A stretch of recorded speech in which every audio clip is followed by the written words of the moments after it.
If you've been stuck in traffic or at airport lines, you know that holiday travel season is in full swing, but it's not too late to save if you're still trying to get away.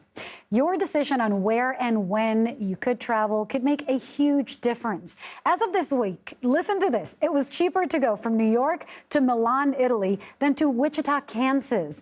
For more on this, we're joined by CBS MoneyWatch reporter Megan Cerullo.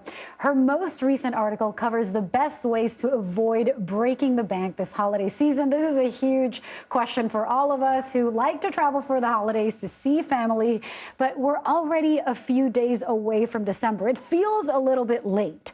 How, Megan, can people start saving or save if they're in this last-minute holiday travel planning period? It's always advisable to book travel early, and this is a year when many Americans it's the year of revenge travel. Folks who had to put off those trips during the pandemic are doubling down and taking them now, so there aren't going to be very many good last-minute deals to be had. However, if you're flexible about when you travel and where you go, if you sort of reverse engineer your trip, even though it sounds counterintuitive, consider typing your departure airport into Google Flights, but be open-minded about the destination. You could get a good deal that way. Also, avoid traveling on peak days. This is something that remote work helps with. If you have the flexibility to take an extra week away and work remotely, you could score some cheaper fares if you're not traveling on those peak travel dates. And tell me a little bit just about what these peak travel dates are, or are there days that people should definitely stay away from? I'm assuming maybe today is one of them.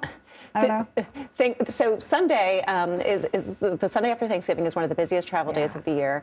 TSA screened 2.56 million passengers on Sunday, which was the busiest travel day since the start of the pandemic. It was slightly lower than the number of passengers who were screened on the Sunday after Thanksgiving in 2019, but it's an indicator that travel's picking up, and that's a trend that's going to continue through the Christmas travel period from December 18th to January 1st.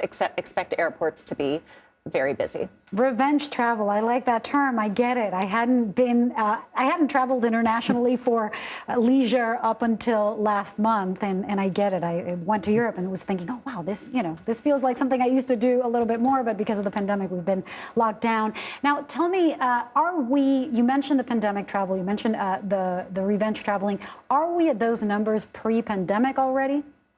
Not yet, but certainly we're seeing travel pick up, and folks are eager to get away. One thing that's interesting to note is Thanksgiving is a busy travel period domestically, but for folks who have travel in their future, consider going to Europe or traveling internationally next year. And one way to save is, if you're traveling this Christmas, open a rewards card, a credit card that has generous travel rewards. Put this year's trip on that credit card, and then you can redeem those points or those rewards that you earn this year for travel in the future. Right. And I assume I'm making assumptions, but with miles, is it as expensive if you're using miles? Are they using many miles when it's a busy travel season? Well, when flights are expensive, they're going to cost more miles, but take stock of any rewards you might already be sitting on, and it'll probably be too late to get in enough spending this year on a new card to pay for this year's trip, but put this year's trip on that card and then redeem those rewards at a later point in time. Yeah, I know people who are paying rent with those cards so they can travel more. Megan, thank you so much for all the advice. Thanks, Lilia.